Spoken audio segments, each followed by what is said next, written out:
The herd is still far away. But in the rain, the ungulates can't hear very well at all. This is a decisive advantage, which the experienced huntress uses for herself.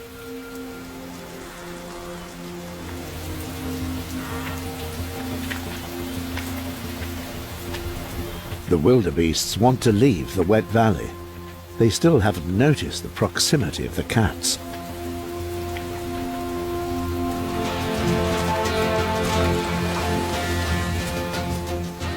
When they do realize the danger, it's far too late. The female takes on the initiative. This is not something for beginners.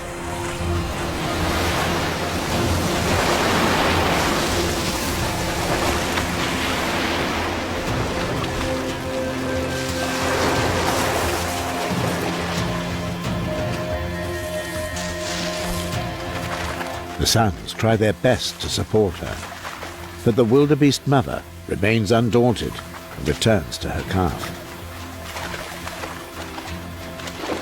She doesn't dare to attack the cat, but her presence was enough. The huntress backs off, and the calf comes free. For the time being. Completely dazed, it takes a few seconds before the calf regains its senses. But now the huntress reacts with fierce determination.